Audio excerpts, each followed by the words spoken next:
بسم الله الرحمن الرحيم. الحمد لله نحمده ونستعينه ونستغفره ونؤمن به ونتوكل عليه ونعوذ بالله من شرور أنفسنا ومن سيئات أعمالنا. من يهده الله فلا مضل له ومن يضلله فلا هادي له. ونشهد أن لا إله إلا الله وحده لا شريك له ونشهد أن محمدا عبده ورسوله. أما بعد فأعوذ بالله من الشيطان الرجيم. بسم الله الرحمن الرحيم. ما آتاكم الرسول فخذوه وما نهاكم عنه فانتهوا. وقال النبي صلى الله عليه وسلم عن معاذ بن جبل رضي الله تعالى عنه قال عن النبي صلى الله عليه وسلم قال يطلع الله إلى جميع خلقه ليلة النصف من شعبان فيغفر لجميع خلقه إلا لمشرك أو مشاحن أو كما قال عليه الصلاة والسلام. اللهم صل على سيدنا محمد وعلى آل سيدنا محمد وبارك وسلم. اللهم صل على سيدنا محمد وعلى آل سيدنا محمد وبارك وسلم. اللهم بارك لنا في رجب وشعبان وبلغنا رمضان. میرے محترم بزرگوں اور دوستوں اور میرے دینی ساتھیوں، شعبان المعظم کا مہینہ چل رہا ہے اور شب برات بھی آنے والی ہے. تو شب برات کے حوالے سے کچھ باتیں کرنے کے کام اور نہ کرنے کے کام وہ آپ کی سماعتوں کے حوالے کر دیے جائیں. بہرحال ایک حدیث بھی آپ کے سامنے میں نے پڑھی اور وہ حدیث حضرت معاذ بن جبل رضی اللہ تعالیٰ عنہ سے روایت ہے. انہوں نے اس حدیث کو نقل کیا ہے اور یہ حضرت معاذ بن جبل ان کی اتنے جلیل القدر عظیم المرتبت صحابی کہ حضور نے ان کو کہا کہ یہ علماء کے سردار ہوں گے، جنت میں علماء کے سردار ہوں گے، جیسا کہ حضرت حسن حضرت حسین یہ شہداء کے سردار ہوں گے، حضرت فاطمہ رضی اللہ تعالیٰ عنہ عورتوں کی سردار ہوں گی. اسی طریقے سے آپ نے حضرت معاذ بن جبل کے بارے میں آپ نے ان کے متعلق یہ خوشخبری دی کہ یہ علماء کی سردار ہونا. تو یہ حضرت معاذ بن جبل اس حدیث کو نقل کر رہے ہیں. فرماتے ہیں کہ حضور صلی اللہ علیہ وسلم نے فرمایا کہ اللہ تبارک و تعالی يطلع الله إلى جميع خلقه ليلة النصف من شعبان کہ 15ویں شعبان میں 15ویں شعبان کی شب میں 15ویں شعبان کی رات میں یعنی کہ شب برات میں اللہ تبارک و تعالی تمام پوری مخلوق کی طرف نظر رحمت فرماتا ہے، ان کے دلوں کو جھانکتا ہے. پھر اللہ تبارک و تعالی اس شب برات میں فَيَغْفِرُ لِجَمِيعِ خَلْقِهِ سب کی مغفرت کر دیتا ہے. اللہ کی خاص تجلی اور نظر رحمت ہوتی ہے تو اللہ تبارک و تعالی سب کی مغفرت کر دیتا ہے.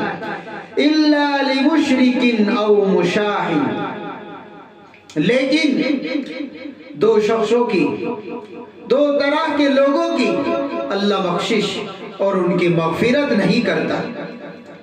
کون؟ مشرک اور مشاحن. مشرک کس کو کہتے ہیں؟ شرک اس میں دو لفظ آئے کہ ان کی مغفرت اور بخشش نہیں ہوتی۔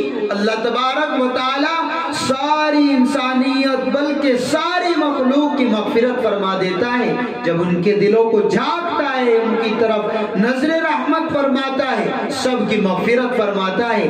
لیکن مشرک اور مشاہد کی مغفرت اللہ نہیں کرتا۔ اس رات میں، اس مغفرت اور نجات اور اتنی عظیم رات میں بھی دو شخصوں کی، دو طرح کے لوگوں کی مغفرت نہیں ہوتی۔ کون ہے یہ دو لوگ؟ پہلا شخص مشرک۔ تو مشرک کس کو کہا گیا؟ کون ہے مشرک؟ تو شرک جو کرتا ہے اس کو مشرک کہا جاتا ہے۔ اور شرک اللہ تعالیٰ کی ذات میں کرتا ہے کبھی بندہ، اور کبھی اللہ کی صفات میں شرک کرتا ہے۔ اور یہ دونوں، چاہے وہ ذات میں شرک کرے یا صفات میں شرک کرے، اس کو مشرک کہا گیا۔ اور یہ بہت خطرناک گناہ ہے، بہت خطرناک بیماری ہے۔ کیسی بیماری؟ دکھتی تو نہیں، تو کچھ بیماری وہ ہوتی ہے جو جسم کو لگ جاتی ہے اور خطرناک بیماری ہوتی ہے، جیسا کہ کینسروں کی بہت ساری قسمیں ہوتی ہیں۔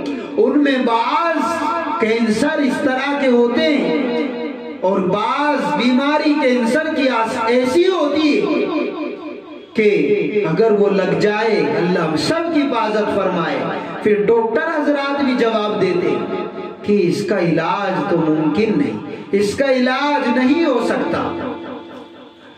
تو وہ بیماری کینسر کی خطرناک بیماری جسم کو لگ جاتی ہے۔ تو کینسر یہ خطرناک بیماری ہے، یہ جسم کو لگنے والی بیماریوں میں ایک بیماری ہے۔ اسی طریقے سے ہماری یہ باڈی، ہمارا یہ جسم دو چیزوں سے مل کر بنا ہے، ایک تو ہمارا یہ جسم اور ایک اس کے اندر جو روح ہے، آتما ہے، اس کو بھی بیماریاں لگتی ہیں۔ حسد ہے، کبر ہے، بغض، دشمنی، اور یہ کہ شرک ہے، بد نظری اور شرک، ان بیماریوں میں، روح کو لگنے والی سب بیماریوں میں سب سے خطرناک بیماری ہے۔ اتنی خطرناک بیماری ہے کہ مشرک یہ جہنم میں چلا جائے گا، لیکن وہاں پر بھی اس کی بیماری کا علاج نہیں ہو سکے گا کہ یہ اپنے شرک کی سزا بھگت لے اور جنت میں چلا جائے۔ وہیں پڑا رہے گا، جلتا رہے گا اور کانپتا رہے گا، سڑتا رہے گا۔ اللہ تبارک و تعالیٰ نے خود قرآن میں فرمایا، ان اللہ لا یغفر ان یشرک بہ ویغفر ما دون ذلک لمن یشاء، کہ اللہ تبارک و تعالیٰ کفر و شرک کا ذکر کیا گیا کہ اس کی مغفرت نہیں کرے گا، اس کے علاوہ کل قیامت کے دن جس کی چاہے گا اللہ تبارک و تعالی اس کی بخشش فرما دے گا، اس کے لیے نجات کا فیصلہ فرما دے گا۔ لیکن اس مشرک کی بخشش نہیں ہوگی، اتنی خطرناک یہ بیماری ہے، یہ خود اللہ نے فرمایا۔ تو اس لیے جو شرک ہوتا ہے وہ ذات میں بھی ہوتا ہے، جیسا کہ کچھ لوگ وہ اللہ تعالیٰ کو ایک نہیں مانتے، کہیں ایک مانتے، کوئی دو مانتا ہے کہ شر کا خالق اور خیر کا خالق اور کوئی دو سے زیادہ، 3، 4، 5، 10، 20 اور پتہ نہیں کتنے خداؤں کو مانتا ہے۔ تو یہ ذات میں شرک ہوا کہ اس نے اللہ تعالیٰ کی خدائی میں، کہ جیسا کہ اللہ خدا ہے، اللہ معبود ہے، اس کی عبادت کی جاتی ہے، اس کے سامنے اپنا ماتھا، اپنی پیشانی کو جھکایا جاتا ہے، اسی طریقے سے اس نے اللہ تعالیٰ کی خدائی میں دوسرے اور معبودوں کو بھی، خداؤں کو بھی شریک کر لیا، اور ایک خدا سے بھلا نہیں ہوا، کئی خدا بنا لیے، 2 بنا لیے، 10 بنا لیے، تو یہ ذات میں شرک ہوا۔ اور ایک صفات میں شرک ہوتا ہے کہ جس طریقے سے اللہ تبارک و تعالی بخشش کرتے ہیں، تو نعوذ باللہ کوئی اور بھی اس طریقے سے بخشش کرتا ہے، کسی کا نظریہ ہو کہ فلاں پیر اور فلاں حضرت، تو یہ صفات میں شرک ہے کہ بھائی اللہ تعالیٰ اولاد دیتا ہے، چلے جاؤ خواجہ معین الدین اجمیری کی درگاہ میں، یا یہ کہ آپ کلیئر چلے جائیں وہاں اولاد مانگ لے، لڑکا مانگ لے، لڑکا نہیں ہو رہا ہے، تو یہ صفات میں شرک ہے۔ اور اللہ تبارک و تعالی نہیں بخشش کرے گا، بلکہ اللہ نے خود فرما دیا انہو من یشرک باللہ فقد حرم اللہ علیہ الجنہ، جو اللہ کے ساتھ شرک کرے گا اللہ نے اس پر جنت کو حرام کر دیا، وَمَأْوَاهُ النَّارُ، کا ٹھکانہ جہنم ہے۔ اور ایک حدیث میں آپ صلی اللہ علیہ وسلم نے بھی فرمایا، اور یہ حدیث بھی حضرت معاذ اور حضرت ابو الدرداء، حضرت معاذ کا ذکر شروع میں ہی آیا، حضرت معاذ اور حضرت ابو الدرداء سے وہ فرماتے ہیں کہ ہم کو ہمارے محبوب حضرت رسول اللہ صلی اللہ تعالی علیہ وآلہ وسلم نے یہ نصیحت اور وصیت کی، یہ تاکید کی کہ تم لا تشرک باللہ وَإِن قُطِّعْتَ أَوْ حُرِّقْتَ، کہ اللہ کے ساتھ شرک نہ کرنا، چاہے تمہارے ٹکڑے ٹکڑے کر دیے جائے یا تمہیں جلا کر راکھ کر دیے جائے، اللہ کے ساتھ کبھی بھی شرک نہ کرنا۔ تو اس لیے شرک کی قباحت آپ حضرات کے سمجھ میں آئی ہوگی، آپ اس کو ایک مثال سے بھی سمجھ سکتے ہیں، اور یہ مثال، یہ واقعہ کسی کتاب اور کسی بزرگ کا سنا ہوا نہیں ہے، بلکہ یہ بھی واقعہ حدیث کی کتاب میں، بڑی کتاب امام بیہقی نے شعب الایمان میں اس واقعے کو بیان کیا ہے کہ حضرت سلمان فارسی بیان کرتے ہیں، حضرت سلمان فارسی کا ذکر آیا تو یہ وہ صحابی جن کو بڑی محنت سے اور بڑی مشقت سے ایمان کی دولت اور ایمان کی نعمت نصیب ہوئی۔ یہ فرماتے ہیں کہ حضرت سلمان فارسی کہ میں لوگوں میں اور ایمان والے بھائیوں میں بیٹھا ہوا تھا، مجلس لگی ہوئی تھی، ایسا کہ مجلس لگی رہتی ہے، لگتی ہے، ہم سب حضرات بیٹھے ہوئے ہیں، تو اس میں ایمان والے بندے تھے اور وہ سب صحابہ تھے، ایمان والے تھے۔ تو حضرت سلمان فارسی نے بیان کیا کہ ایک آدمی ایک مکھی کی وجہ سے جنت میں چلا گیا، اور ایک دوسرا آدمی یہ بھی ایک مکھی کی وجہ سے جہنم میں چلا گیا۔ اب وہاں پر بیٹھے ہوئے صحابہ حیران اور تعجب میں کہ مکھی کی وجہ سے کیسے آدمی جنت میں چلا گیا، اور مکھی ہی کی وجہ سے ایک آدمی جہنم میں چلا گیا۔ سمجھے، اپنے آپ میں یہ تصور کیا کہ ہو سکتا ہے کہ حضرت نے مکھی کو ذباب کہا جاتا ہے، وہ سمجھے مجلس میں ساتھی کہ حضرت نے جو مکھی بولا ہو سکتا ہے اس سے کچھ اور مراد ہو، اس لیے کہ بہت سی مرتبہ لفظ بولا جاتا ہے اور اس کا مطلب اور معنی کچھ اور ہوتے ہیں، جیسا کہ کہاوتیں ہوتی ہیں، اسی طریقے سے ان حضرات نے بھی سمجھا۔ تو حضرت سلمان فارسی نے کہا کہ مکھی کی بات کر رہا ہوں میں، جو مکھی جس کو ذباب کہا جاتا ہے، اور اتفاق سے وہاں پر بیٹھے ہوئے ساتھیوں میں کسی کے جسم پر وہ مکھی بیٹھی ہوئی نظر بھی آ گئی کہ میں اسی مکھی کی بات کر رہا ہوں جو یہ مکھی بیٹھی ہوئی، کہ اس مکھی کی وجہ سے ایک آدمی جنت میں چلا گیا اور اسی مکھی کی وجہ سے ایک آدمی جہنم میں چلا گیا۔ وہ ایسا ہوا کہ دو مسلمان، دو کلمہ گو، دو ایمان والے وہ کہیں جا رہے تھے، تو راستے میں کسی وجہ سے کسی کام کے لیے کہیں پر جا رہے ہوگے، راستے میں دیکھا کہ کچھ غیر اور مشرک وہ کسی دیوی، کسی بڑے بت کو پوج رہے ہیں، اس پر چڑھاوا چڑھا رہے ہیں، جیسا کہ ہم دیکھتے رہتے ہیں کہ دیوی دیوتاؤں پر کوئی پھول چڑھاتا ہے، کوئی چادر اور کوئی کچھ طرح طرح کی بلی، کوئی آدمیوں کی بلی اور قربانی دے دیتا ہے، جانوروں کی بھی قربانی دیتے ہیں، ان کی بھی بلی اور ان کا بھی چڑھاوا کرتے ہیں۔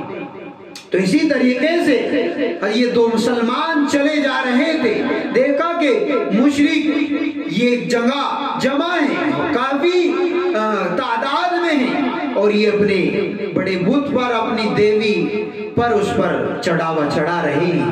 انہوں نے ان دو جو بظاہر مسلمان نظر آ رہے تھے اور مسلمان تھے، ان کو روک لیا اور کہا کہ ہم اپنے خدا پر، اپنے بت پر، اپنے دیوی اور اپنے اس معبود پر ہم چڑھاوا چڑھا رہے ہیں، بلی دے رہے ہیں، قربانیاں پیش کر رہے ہیں کہ یہ ہماری حاجت پوری کرے گا۔ خدا ہے، آپ بھی کچھ چڑھاوا پیش کیجیے، آپ بھی کچھ نہ کچھ چڑھائیے۔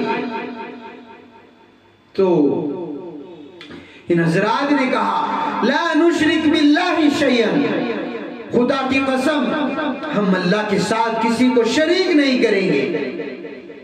انہوں نے کہا کہ مشرک تھے، یہ اپنی بات میں اور اپنے جس کام کو انہوں نے کرنے کے ٹھان لی تھی اس سے پیچھے نہیں ہٹے، ہمت نہیں آ رہی، اور کہنے لگے نہیں، آپ کو چڑھانا ہوگا، آپ کو چڑھاوا کرنا ہوگا، وَلَوْ زُبَابًا، اگرچہ ایک مکھی کیوں نہ چڑھاؤ، لیکن آپ کو چڑھاوا اور آپ کو اس بت پر کچھ نہ کچھ آپ کو پیش کرنا ہوگا۔ جب ان لوگوں نے سختی دکھائی تو ایک دوسرا ساتھی، دو ساتھی دو مسلمان تھے جو چلے جا رہے تھے، انہوں نے کہا، اس نے اپنے ساتھی سے کہا ماذا ترى، کیا خیال ہے آپ کا؟ مکھی چھوٹی سی معمولی سی، اس کو چڑھا دیا جائے، کیا ہو جائے گا؟ کیا حرج ہے اس میں؟ کیا پریشانی ہے؟ کیا دقت ہے؟ لیکن یہ دوسرا ساتھی، یہ اپنے ایمان میں عزم و استقلال اس کا مضبوط تھا، اور اس نے کہا لا نشرک باللہ شیئا، خدا کی قسم میں تو نہیں چڑھاؤں گا، اور مجھ کو میرے محبوب صلی اللہ علیہ وسلم نے بھی نصیحت کی ہوئی ہے، اس کو حضور کا فرمان یاد آ گیا کہ لا تشرک باللہ وَإِن قُتِلْتَ أَوْ حُرِّقْتَ، کہ تم خدا کے ساتھ کبھی بھی کسی بھی حالت میں شرک نہ کرنا، چاہے تمہارے ٹکڑے ٹکڑے کر دیے جائے، تمہیں جلا کر راکھ کر دیا جائے، میں تو بالکل شرک نہیں کروں گا، ایک مکھی بھی نہیں چڑھاؤں گا۔ اب یہ بت کے پجاری، یہ مشرک باتیں سن رہے، اس کی غصہ آیا اور انہوں نے کہا کہ اچھا، اس کو پکڑا، اس کو ذبح کر دیا، اس کو قتل کر دیا۔ حضرت سلمان فارسی فرماتے ہیں فدخل الجنہ، چلا گیا جنت میں، اپنے ساتھیوں سے بیان کرتے کہ اس کی موت اللہ تعالیٰ کے لیے، اور اللہ تعالیٰ کے لیے اس کو شرک کرنے کے لیے کہا گیا۔ شرک تو شرک ہے، چاہے وہ ایک 10واں حصہ ہی کیوں نہ ہو پتاشے کا، جیسا کہ پتاشے بھی لوگ چڑھاتے، کوئی کیل چڑھاتا ہے، تو اس ساتھی نے شرک نہیں کیا، شہید ہونا، قتل ہونا، اپنی جان کو قربان کرنا گوارا کر لیا اور شہید ہو گئے۔ یہ دوسرے ساتھی، ان کا تو پہلے ہی قدم ڈگمگا رہا تھا، جب انہوں نے مشرکین نے سختی دکھائی تو یہ مشرکین کہنے لگے ہم تو پہلے ہی کہہ رہے تھے کہ آپ شرک کر لو، آپ کو چڑھاوا کرنا ہوگا، نظر و نیاز کرنی ہوگی اور اس قربانی دینی ہوگی، چاہے آپ بڑی چیز نہ چڑھائے، چھوٹی ہی صحیح، مکی ہی صحیح۔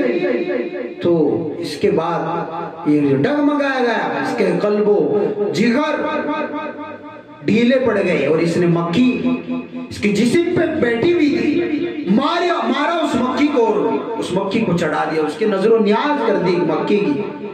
اور ہوا پھر یہ کہ اس کو توبہ کی توفیق نہ ہوئی، اس کی موت آ گئی اسے شرک پر۔ حضرت سلمان فارسی کہتے ہیں فدخل النار، چلا گیا جہنم میں۔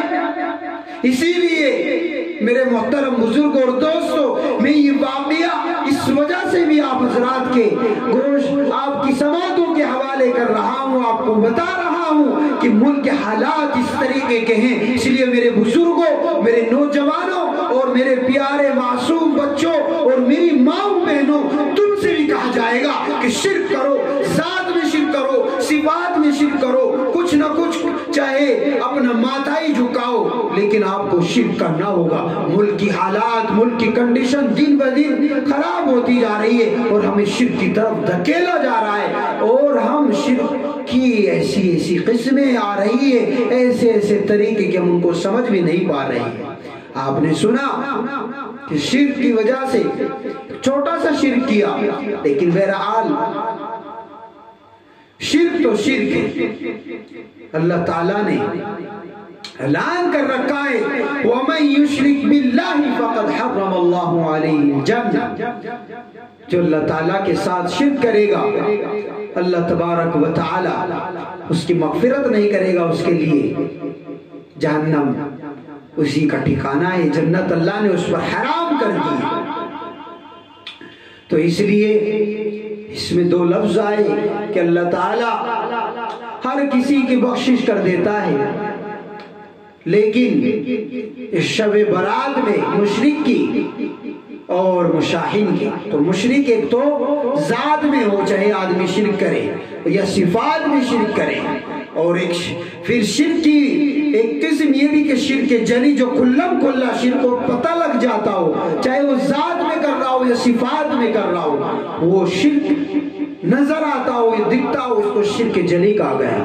ایک شرک خفی کہ یہ بھی شرک ہے کہ آدمی نماز پڑھ رہا ہے اور دکھاوے کی نیت کر لی، مدد کر رہا ہے کسی کی، تو وہ اس وجہ سے نہیں کہ اس غریب کا فائدہ ہو جائے، بلکہ اس وجہ سے کہ میری واہ واہ ہوگی، مجھے داد ملے گی کہ بڑا سخی آدمی اور بہت لوگوں کا خیال رکھتا ہے۔ اس لیے میرے محترم بزرگوں اور ساتھیوں، آپ اس شرک سے بھی ہم کو بچنا ہے، مجھے بھی بچنا ہے اور سبھی لوگوں کو بچنا ہے۔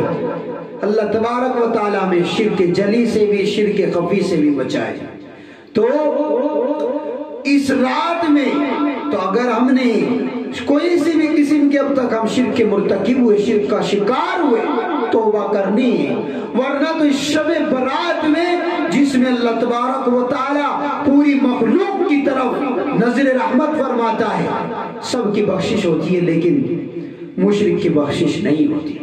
اور دوسرا اس میں لفظ آیا وہ مشاہین، مشاہین اس کو کہا جاتا ہے، وہ کہا جاتا ہے کینہ پرور، جو دوسرے بھائی کے بارے میں، دوسرے مسلمان کے بارے میں دشمنی رکھتا ہے، بغض رکھتا ہے، حسد رکھتا ہے، جلن رکھتا ہے، اس کا بھلا نہیں چاہتا اور بول چال تک بھی بند کر دیتا ہے، تو اس آدمی کی بھی مغفرت نہیں ہوتی۔ اور یہ تو ایسا آدمی ہے، یہ ایسی قسم ہے کہ ایک حدیث میں آپ نے فرمایا کہ ہر پیر اور جمعرات، شب برات وہ جمعرات کی رات کی ہے، یعنی کہ شب برات میں بھی اس کی مغفرت نہیں ہوتی، اور ہر پیر اور جمعرات میں بھی اللہ کی بارگاہ میں اعمال پیش ہوتے ہیں، بخشش کر دی جاتی ہے، لیکن اس آدمی کی جو بول چال بند کیے ہوئے دشمنی رکھتا ہے، حسد رکھتا ہے، کینہ رکھتا ہے، اس کی پیر اور جمعرات میں بھی مغفرت نہیں ہوتی۔ اس لیے میرے محترم بھائیوں اور میرے عزیز نوجوانوں، ہمیں اگر کسی سے بول چال بند ہے، کسی وجہ سے کچھ بات ہو گئی، تو ہمیں اس جھگڑے کو، اس معاملے کو ختم کرنا ہے، بھائی بھائی بن کر ہمیں اپنی زندگی گزارنی ہے۔ اور آپ یہ نہ سمجھیں کہ بھائی میری تو غلطی نہیں، غلطی تو سامنے والے کی ہے، اس کی غلطی ہے جس سے میرا معاملہ ہوا، تو اس کو معافی مانگنی ہوگی۔ نہیں، اگر وہ بھی یہی سمجھے گا تو معاملہ انبن رہے گا، سلجھے گا نہیں۔ اس لیے اگر وہ نہیں مان رہا ہے اپنی غلطی، تو آپ اپنے آپ کو پیش قدمی اور اپنی پہل کرتے ہوئے آپ اس سے بول چال کر لے، اس سے بھائی بھائی بن کر زندگی گزارنے والے بن جائیں انشاءاللہ۔ اس کی وجہ سے آپ کو اللہ تبارک و تعالی بہت عزت دے گا، آپ سمجھ بھی اور آپ کی تصور سے بالا ہے کہ اللہ تعالیٰ آپ کو کتنی عزت دے گا کہ آپ غلطی پر نہیں تھے اور اس کے باوجود آپ غلطی کو مان نہیں ہیں کہ ہم دونوں میں صلح ہو جائے، مسلمانوں میں، خاندانوں میں اور بھائی بھائی میں اتفاق و اتحاد ہو جائے۔ اس کی بہت ضرورت ہے آج۔ بھائی بھائی سے کنارہ کشی ہے، بہن بہن یا بھائی بہن، ماں باپ، رشتہ دار، خاندان سب اس کی لپیٹ میں، ذرا ذرا سی بات میں بول چال بند ہے۔ تو اس لیے ہمیں اس مبارک رات کے آنے سے پہلے اس سے بھی بچنا ہے، شرک سے بھی بچنا ہے۔ اور بس اپنی بات کو ختم کیے دیتا ہوں، اور ہمیں اس سے بھی بچنا ہے کہ ہم کسی کے ساتھ دشمنی رکھے، بغض رکھے، بول چال بند رکھے۔ اور یہ کہ اللہ تبارک و تعالی اس رات میں مغرب کے بعد ہی سے ایک حدیث میں آسمان دنیا پر نزول فرماتا ہے، اور اللہ تبارک و تعالی یہ آواز لگاتا ہے، یہ ندا لگاتا ہے کوئی بخشش، یعنی یہ مطلب نہیں کہ اللہ تعالیٰ آسمانوں پر ہے، یعنی وہاں سے اللہ تبارک و تعالیٰ اپنی خاص نظر رحمت کے ساتھ متوجہ ہوتا ہے کہ ہے کوئی آواز لگاتا ہے اس رات میں، ہے کوئی بخشش کا طلبگار کہ اس کو بخشو، ہے کوئی اپنی روزی روٹی کا سوال کرنے والا، اپنے کاروبار کا سوال کرنے والا، اپنے کاروبار کی ترقی کے لیے، اپنے کاروبار میں ترقی کا چاہنے والا، یا اسی طریقے سے اور دوسری پریشانیاں، کوئی بھی پریشانی ہو تو وہ آئے ہمارے دربار میں، آئے ہم سے مانگے۔ اس برکت والی رات میں اس کی بخشش، اگر وہ بخشش مانگے گا اس کی بخشش بھی کی جائے گی، اور اس کی جو وہ مانگ رہا ہے سب اس کو عطا کیا جائے گا۔ یہ حدیث میں ہے، اس کا مفہوم آپ کو بتایا گیا۔ بہرحال ہمیں جتنا بھی ہو سکے اس رات میں عبادت کرنی ہے، اور جتنا ہو سکے ہمیں تنہائی میں عبادت کرے، اور میلہ والی شکل بنا کر، یہ کہ شہروں میں بہت بری حالت ہے، بس 2 آدمی مل کر، 3 آدمی مل کر، اور 2:30 بجے تک، 2 بجے تک وہ یہ کہ ایک میلے جیسی شکل اختیار کر لیتے ہیں، بس چلے جا رہے ہیں بس بغیر کسی مقصد کے۔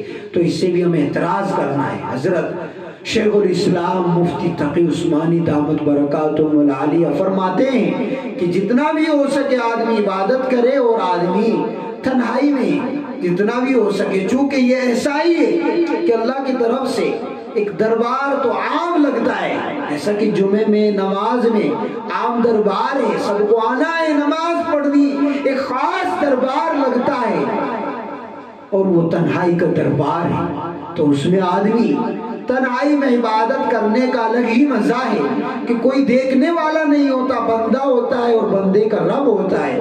آدمی اپنی سب پریشانی اللہ کے سامنے ذکر کرے۔